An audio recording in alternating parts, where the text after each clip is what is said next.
Start. Again, welcome to the Maxine Pierce Executive Speaker Series. We're thrilled to have you here today. It's a lovely warm day in Gunnison, and I know a lot of you guys aren't in the Valley, so welcome. We also today, before I introduce Kyle, I want to thank again Dr. Joel Watson, who always is here helping us with the Zoom, and as you can see, it doesn't always work that well. But we just are thrilled to have you here today. We're thrilled about this series.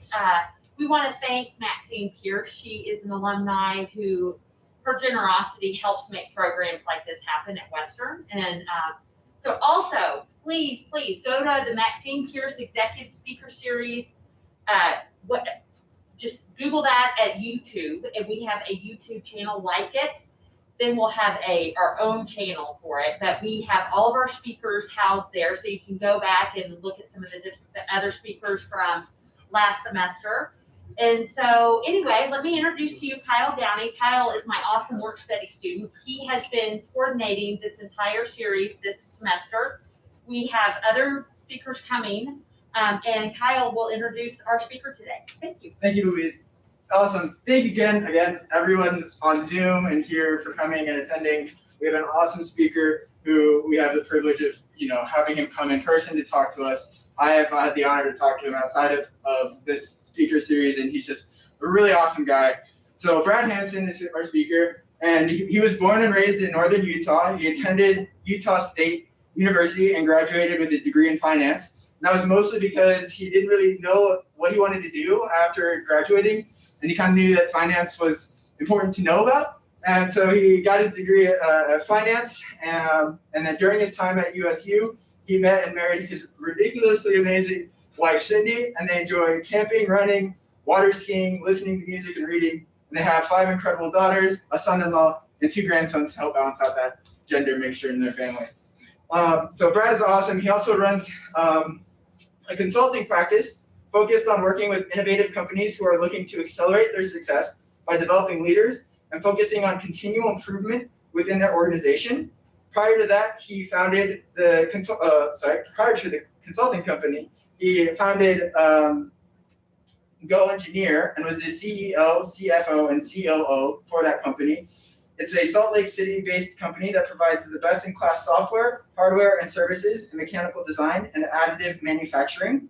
And he joined in with GOENGINEER in 1997, where he worked with them for many years before, working in his own consulting firm. And it has grown GOENGINEER to over 100 companies. And we are excited for Brad to come and share his insight with us today. So please welcome Brad Hansen, everybody.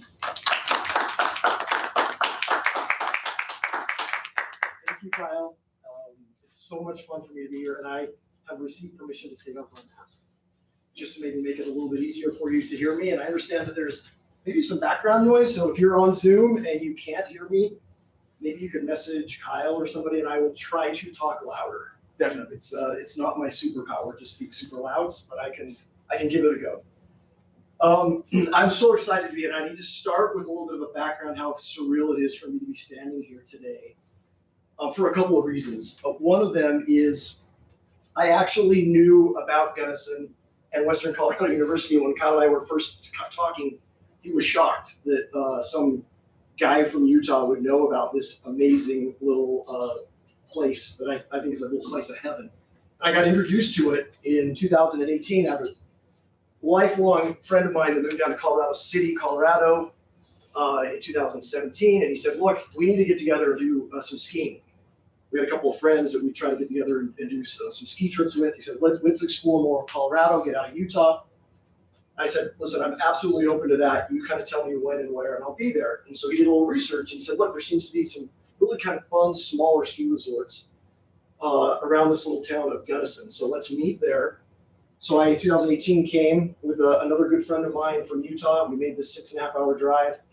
And we actually met at a hotel that's, I think, like a half mile down from Western Colorado. And as I drove down into this amazing place, I remember as we got to the hotel, I was texting my wife, and I was like, I want to know how come I have not heard of Gunnison before. This is like the coolest town. The vibe here is amazing. And then the fact that they have this Western Colorado University was even more amazing. I have this weird affinity towards kind of smaller colleges and universities. And in fact, hopefully we'll get to a part in my presentation where I can tell you a story that I actually articulated with some friends of mine a long time ago, that one of my dream scenarios in life was somehow finding a way to be connected with smaller colleges and universities. And that was exactly how I put it. I didn't know really anything about what I wanted to do with my life, but there were a couple things that I knew about my personality. And I like personal connections, and I like working in smaller groups. So everything about kind of what you guys have going on right now here is like ridiculously cool to me. Like, I am like Googling like real estate options here, going, this is such a great little place. And I'm not, my wife's gonna be rolling her eyes again, because both times that I've come here, I've been like, hey, we could grab this little spot, we could do this. And just the energy. I came in a little earlier this morning, got to meet with some other people on campus, and it's like what you guys have here is unbelievable.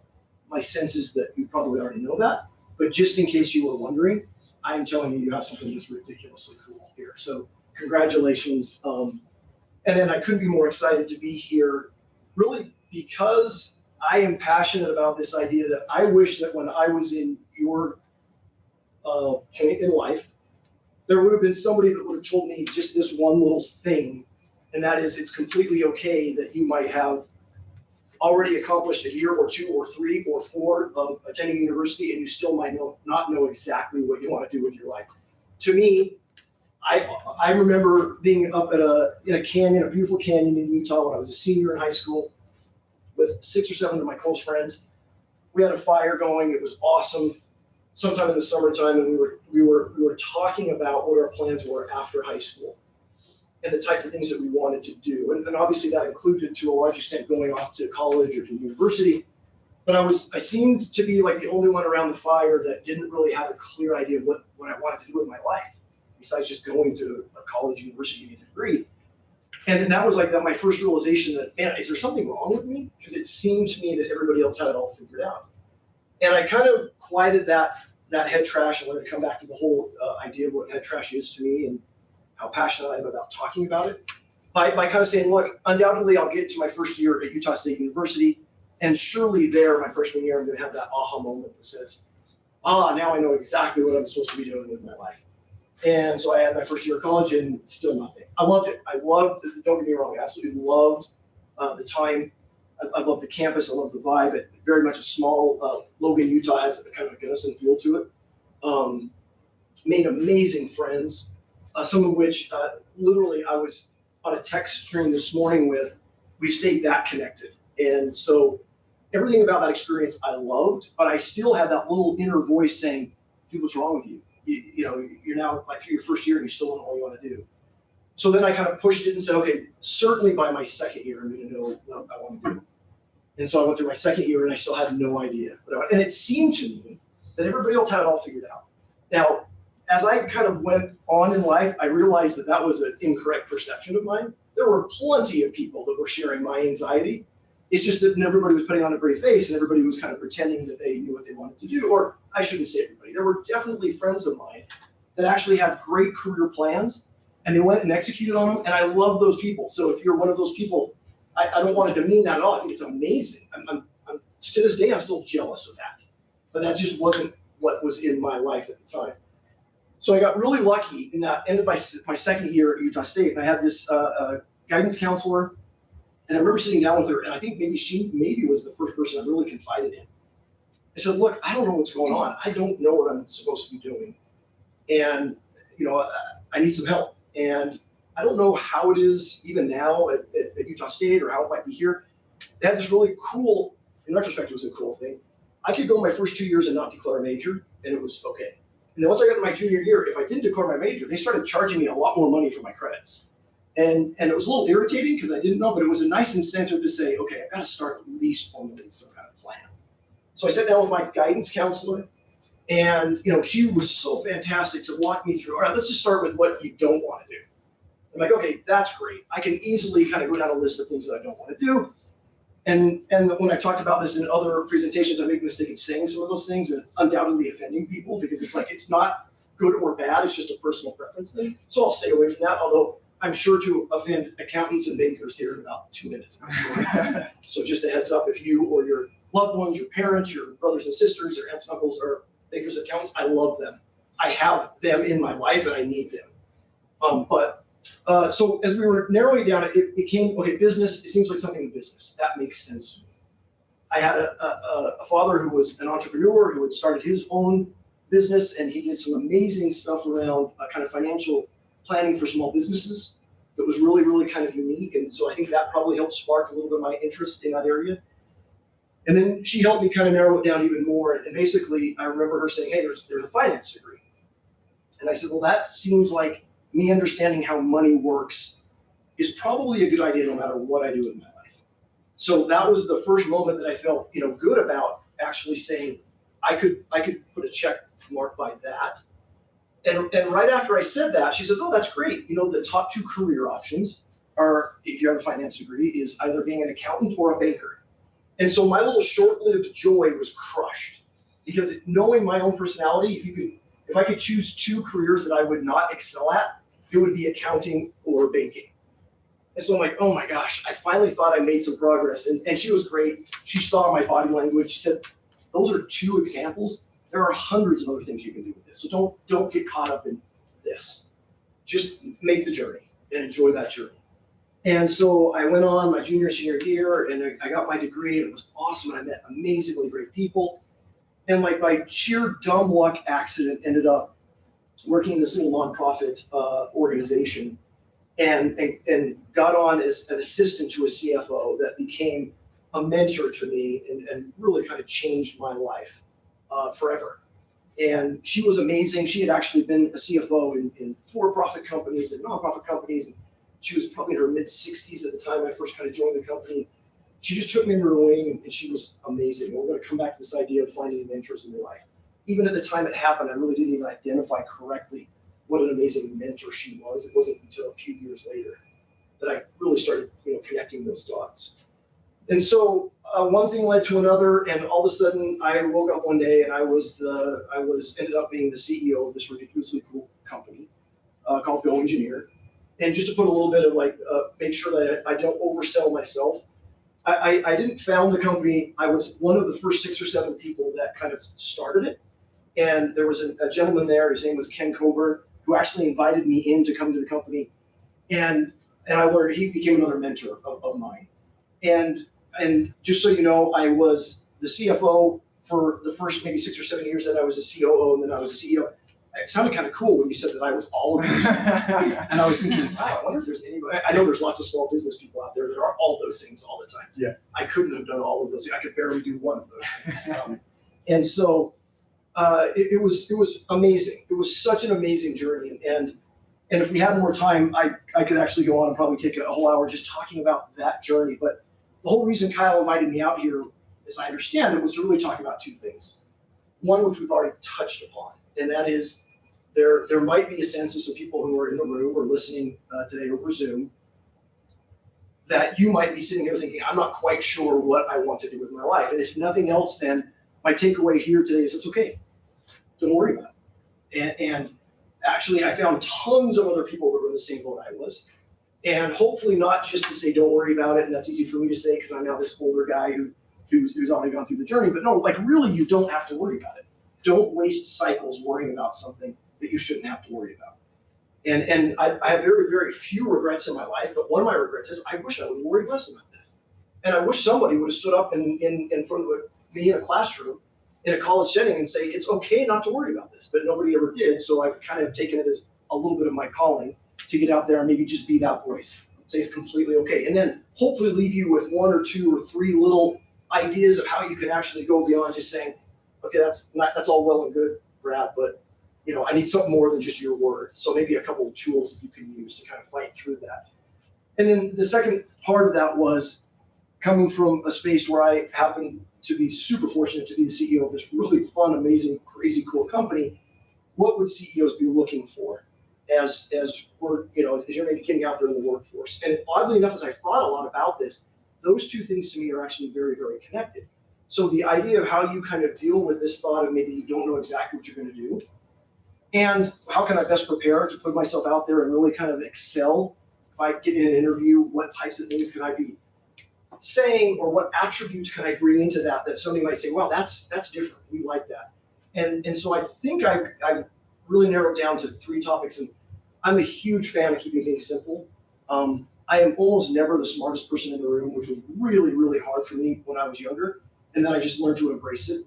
And so in order to kind of figure out how to function as the guy that's never the smartest person in the room, I realized that if I could just kind of try to take 1, 2, or 3 things away, that just became my mantra.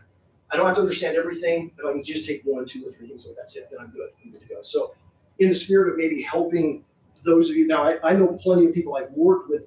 I'm married to somebody that can actually multitask 15 things and excel at all of them. That's just not who I am. So I wanted to kind of start with this idea of whether we're talking about, gee, I'm not quite sure what I want to do with my life, or wow, how do I really approach a potential job opportunity and kind of come in with something that's a little bit different than the 2 or 3 or 5 or 20 or 1,000 other applicants that might be also applying for a similar job. I want to start with this idea that the biggest inhibitor to your success in your life is you. And this is one of the things that really I didn't understand until a lot later in my life than I wish.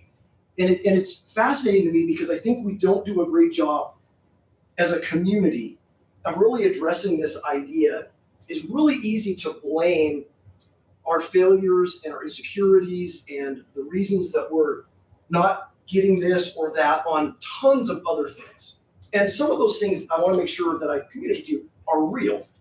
But I will tell you with absolute certainty, the number one thing that will inhibit your success is just you. And so you need to kind of figure out, how do you get out of your own way? And the best way that I figured out how to talk about this was I got invited maybe 6 or 7 years ago to do a podcast with a mentor, a counselor that I had actually brought into the company at GOENGINEER, because I heard him give a presentation at a business event I was at. And it just resonated with me. His name was Phil, and I went up to Phil after and I said, man, I liked how you talked about things. And I'd love to pick your brain about how you view the world and some of the things you did with your company that made it successful that I would like to try to do at GOENGINEER. And as we were having some of these conversations early on, Phil and I talked about this thing that he called head trash. It's that voice in your head that tells you that you're not good enough, and you're not smart enough, and you're in the wrong place, and because it's hard, you've probably made a bad decision. And by the way, look at all the other bad decisions you've made in your life, so surely you've made another bad decision. And this voice, it exists in all of us. I have yet to meet anybody. When I talk about this topic, and I talked about it with unbelievably successful C-level people, and I talked about it with amazing managers and people who make way too much money, and students. Like, I've never had anybody look at me and say, I don't know what you're talking about. Everybody has said, yeah, I get exactly what you're talking about. And so I think it's one of those things that I'd really encourage you just to say, it's really, I guess I can't tell you for certain you have it, because that's kind of unfair. Maybe there are some people out there that don't have it, but I would say 98% certain that you have this.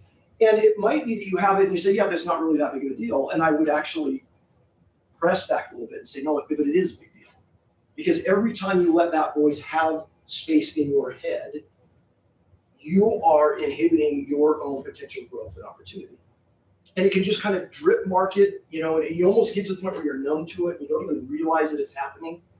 And that's the scariest thing of all, because now it just becomes this little thing that's just tearing you down and making you feel less like that you have potential and that you could be thinking bigger. And so I want to really kind of maybe throw out this idea that one thing you can do is just kind of audit yourself. Just take time during the day to think, how many times do I say to myself, I can't do that. That's scary. That's too much. That person could probably do that, but I can't do that. And here are the reasons I can't do that. And then push back. Push back on that voice. And it sounds really weird, and it sounds almost kind of like, rainbows and unicorns, and why are we talking about this in a business setting? And I'm telling you, I'm talking about it because I've seen people who do push back on it, and it creates this really whole different persona in an individual. You can actually feel people who push back on that voice. You can feel a different vibe that they have. Just like I talked about, I love the vibe of this campus and this great little town. Everything has a vibe if you pay attention. I'm a big believer in this. And individuals have a vibe. And so if you're thinking about, gee, what do I want to do with my life?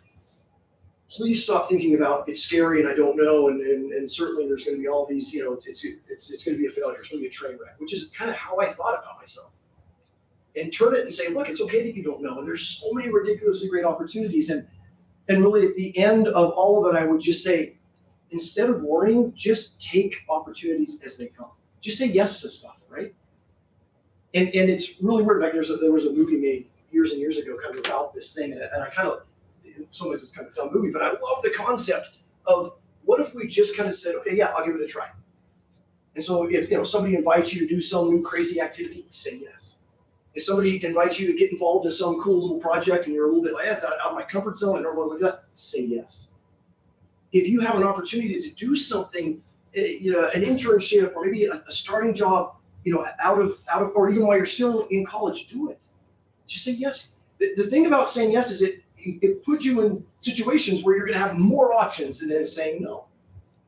And one way you can be sure you're doing it right is you should feel uncomfortable. And that's the other weird thing that nobody ever told me. For some reason, I kind of thought, well, I'm feeling uncomfortable. That's surely a sign I shouldn't be doing more. But it's exactly opposite. Like, put yourself, and if you feel yourself uncomfortable, then say, okay, great. This is kind of the feeling that Brad said I should be having. And I can tell you in my life, every time that and it doesn't mean that every time that you do it, that the end result is like perfection and everything works out. That's not even the point.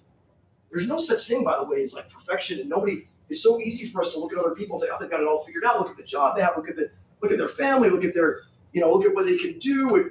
Everybody's working on a bunch of stuff and nothing is ever as perfect as it looks. So stop thinking about there's perfection and start just enjoying the opportunities. So say yes to opportunities and fight that head trash. The last thing that I'll say about that head trash, which is really, really weird. Every time I bring this up, I'm almost embarrassed to say it, but it works, and so I do say it. One way that I found for myself to deal with this head trash is to actually out loud to myself say, Brad, stop it. This is head trash. Stop. Now, the good news is my head trash always happens when I'm alone. So it makes it less awkward. Like, for some reason, I don't ever get head trash if I'm on an elevator with 5 other people. I don't get it if I'm hanging out with a group of friends.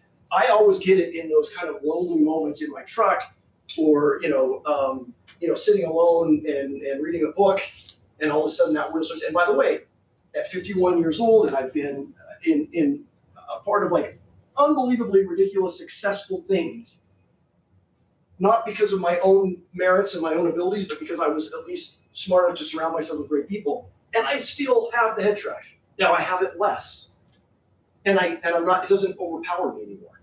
But I still find myself at least a couple of times a month out loud saying, Brett, stop with that.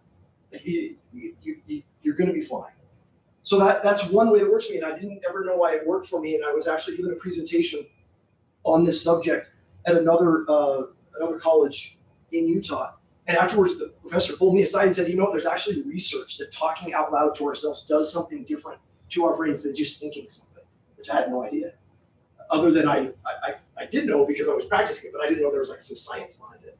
So I think that was kind of exciting for that. So that's number one. You got your head trash issue, one thing that you can be working on. The second thing is almost the opposite end of that. The one thing that I found about everybody that I've ever met my whole life is everybody has some kind of superpower. They have something that they're really, really good at. And I had no idea what my superpower was until probably 9 years ago. And so I actually, in hindsight, wish I would have identified that superpower 20 years earlier than that. Because kind of once I figured out what that was, I was able to do things with it and leverage it in a really, really great way.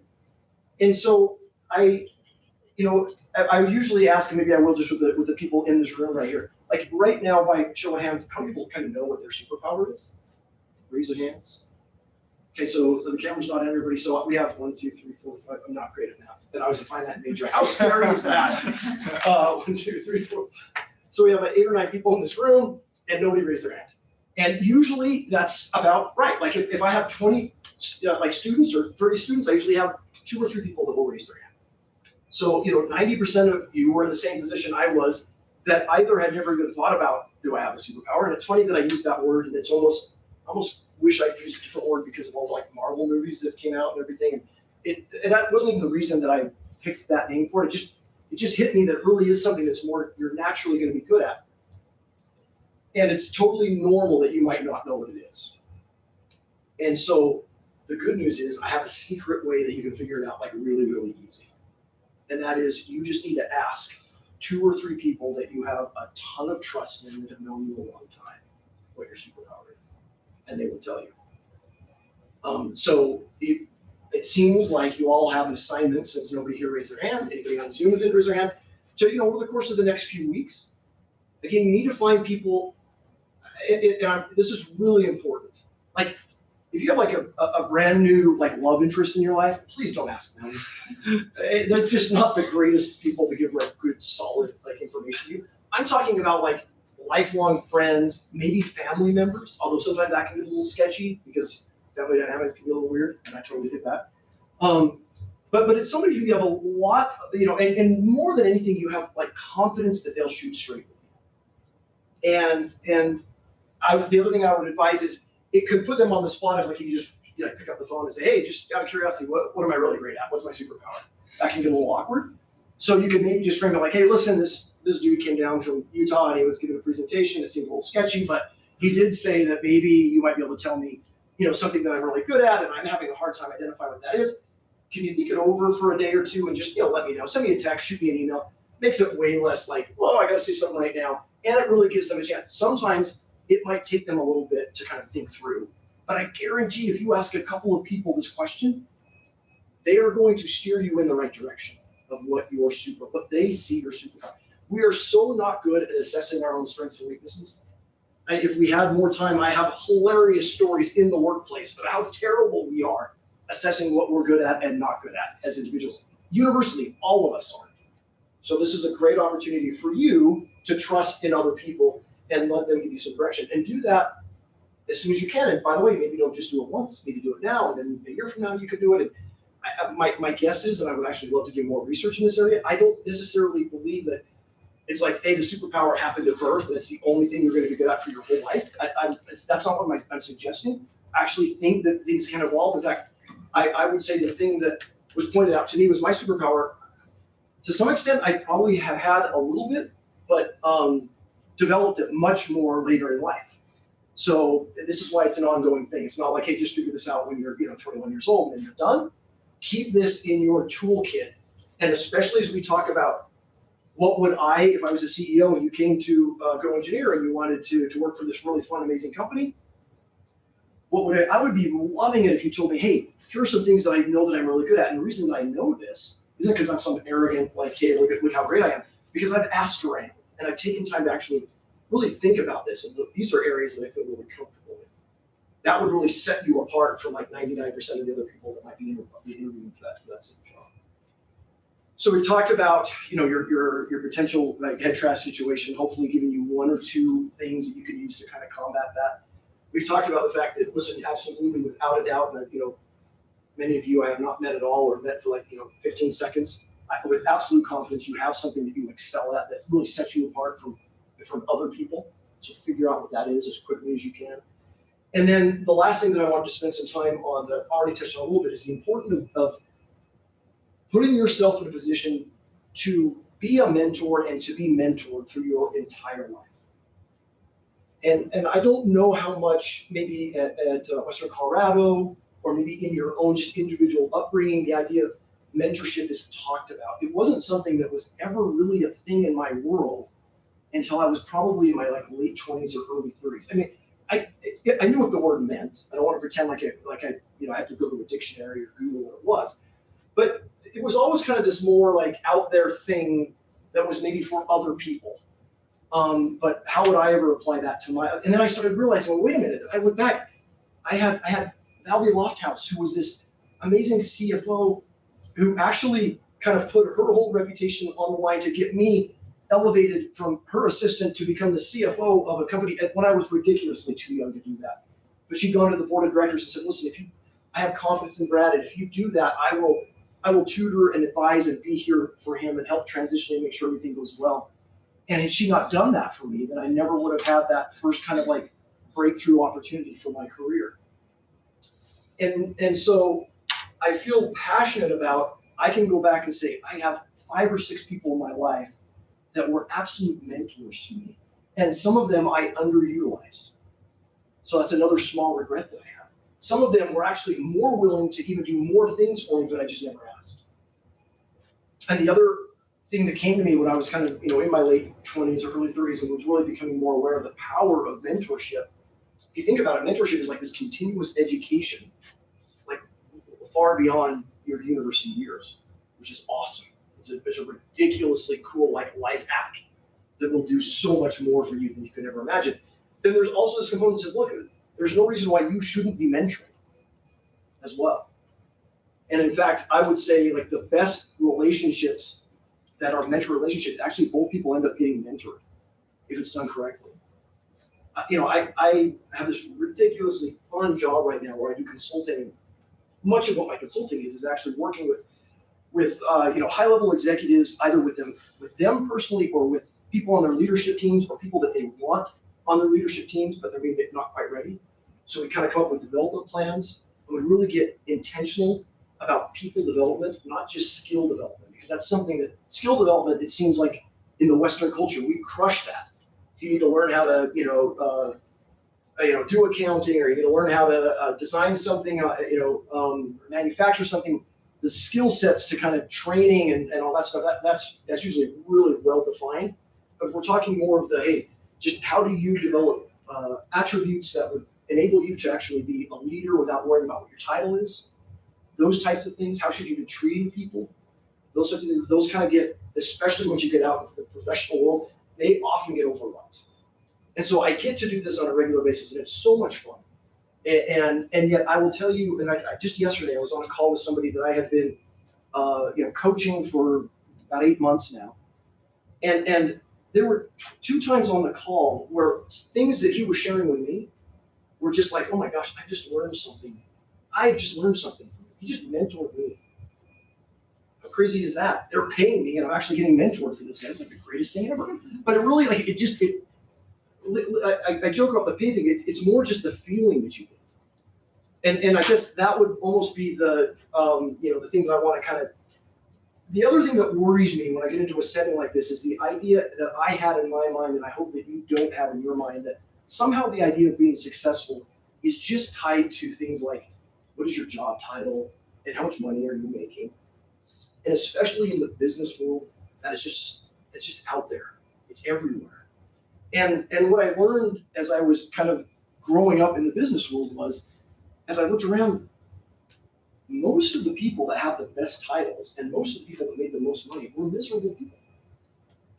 They weren't happy people. So then why in the world was I going through the motions of putting myself through that stress to accomplish something that I looked out? Now, there were definitely examples of people that had amazing titles and made great money that were amazingly happy and great people. Obviously, there are those examples. But I'm telling you, it wasn't the majority of the people. So one thing that you can do to kind of relieve that, that head trash of yours is just remind yourself, what success looks like. What should it look like? It should look like living a life worth living, enjoying what you do, building relationships that mean something. The money's going to be fine. I'm telling you, the money, you're going to have plenty. You're going to be just fine that way. The titles are so irrelevant. Your ability to, I've seen people with really no titles at all lead and mentor and inspire people far beyond what I've seen CEOs do. So think in terms of what you really just want, how you want to define success in your life. Go back and kind of check against your head trash and make sure that you're willing to really kind of press through something that might be scary or difficult and go after some of those things. Really assess what you're good at, because leveraging what you're good at is so much fun. I remember with my management team at GOENGINEER, we would talk about, listen, I'm okay if you want to identify your weaknesses. That's great. And I'm okay if you want to work on them. There's nothing wrong with that. But if you think about it, what if you spend a lot of effort working on your weakness? At the end of the day, usually you just have a little better weakness. It rarely turns into a strength. It can. I don't want to block you from there are examples out there for sure. But focus on what you're good at. You'll find that you enjoy it much more. People will be drawn to you because it's just a more natural thing for you to be doing.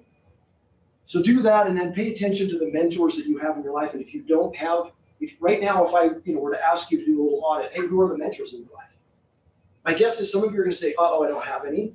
Some of you are going to say, yeah, I've got some. And then I would say, okay, if you have them, do they know that they're a mentor to you? And if they don't, then let's change that.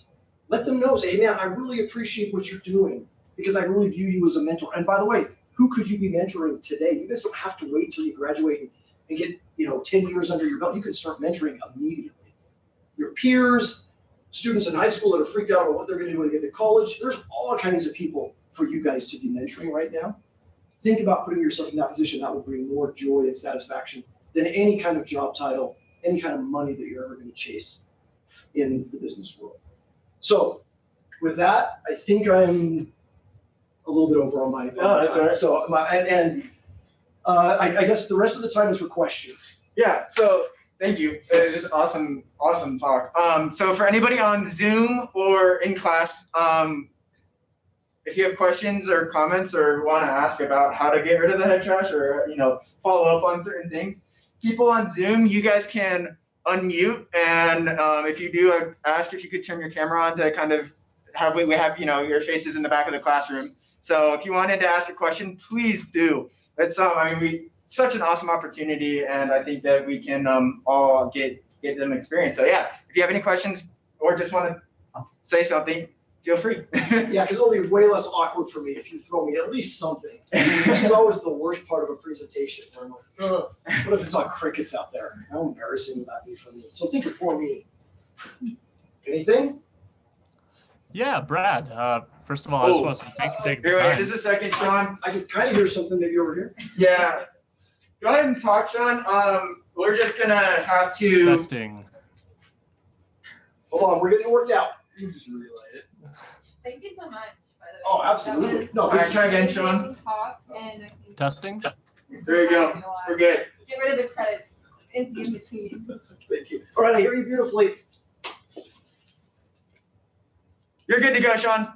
Oh, Can you hear? well, yeah. First of all, I just want to say thank you, Brad. I'm curious if there's any kind of standout traits that you've seen throughout your time and people that you've worked with, people that have worked under you that might not necessarily be harped on, or not necessarily harped on, but spoken on in an academic environment, or that you might, I don't know, things that you might have noticed. Yeah, no, it's a fantastic question, and absolutely, I would say the one trait that I wish was talked about more, and maybe it is talked about, to be honest with you, I know when I went to school, which was a long time ago, it was never talked about. I love it's a combination of confident humility, right? Like I'm a big fan of confidence that is not a bravado, and it's not based on I'm trying to put up a front so that I actually look better than you do. It's more of a confidence in like, I'm just confident in who I am, and I'm humble enough to understand there are so many things that I don't know. And I love that combination in individuals, and I tried like crazy to surround myself with people like that. Actually, I still to this day try to surround myself with people like that. But certainly as we were building GOENGINEER from the initial 6 or 7 employees that we had, and when I stepped down as CEO in 2018, we had 250 employees, and we were doing $100 million in revenue. And if there was one trait that my team had that was really, I think, set them apart from many of our competitors, it was that kind of confident humility. So does that make sense? Or does it sound like I'm making stuff up? Because I really am not making that up. I love it. So. No, thank you for the thoughtful answer. That came across very clearly. Thank you. Yep. One question I would have is, mentoring is important, and identifying people who you have as mentors but aren't like actually identifying them as a mentor, like professors, for instance. How would you go about asking somebody that you aspire and are inspired by to be a mentor, and how does that how does that relationship start if they're not a mentor? Yep, great question. Does everybody hear that okay on Zoom? The question is just, if you have somebody in mind that you'd like to be a mentor, is there a great way to like approach them and just ask that? And this is one of those easier, I think there is nothing wrong with just like saying, hey, listen, because of these reasons, I would love to have you as a mentor. I think it's really helpful if you can kind of give the groundwork for them of why would you be asking me? And so if you can just say, hey, because of your, what you've done in your career, because of the type of personality you have, because of, some accomplishments, whatever those things are great. but kind of frame those up and then just ask. I love that. Again, talk about one of those head trash things. It kind of seems like, whoa, that seems weird. And here's the great thing about just asking. If they turn you down, then great. Like you would have wasted a lot of cycles assuming they were going to be a mentor. And I don't, listen, there might be some reasons. It might be, a crisis in their life and they can't do it. And it might be, hey, I would love to do it. Just know that there's something going on and probably I can't for the next 3 months. Yeah, awesome, great. You can assume the best that way. But this is one of those, like, just ask. I think it's so fair to just ask. And I have just asked people in the past and it's worked out beautifully. I have been asked just that point blank and it's worked out phenomenal. So that's a great question, but that's straightforward. Appreciate it. Anybody else? I have a question. Yes. You mentioned some mentors that you had underutilized. You felt. Yes. What do you wish that you had learned from them or asked them? Yeah. If you could go back. Yep, absolutely. So the question is, I had mentioned that there were some of my mentors that were underutilized. What would I have done differently? And one of those things was, I know that there were one or two of those people that I never formally said, hey, I view you as a mentor. I mean, I think it was kind of, they probably assumed that was the case. And I was probably too clueless to even really understand that that's what was being done.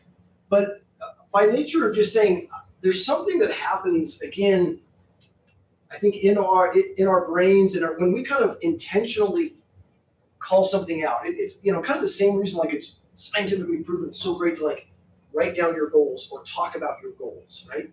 It's because then you kind of like set something that's like really intentional, and it almost becomes more uncomfortable to back away from it. So I really wish I just would have said, look, I view you as a mentor, and I would really like to take more advantage, but I want to be, listen, you got to be careful not to overly abuse your mentor. And so, you can set up, hey, listen, is there a time we could connect, once a week or once a month, depending on what the relationship is, and just almost put yourself in a position to say, listen, this next half hour is purely for me to say, well, what about this? How did you end up doing that? And it's almost this like organic conversation from my perspective.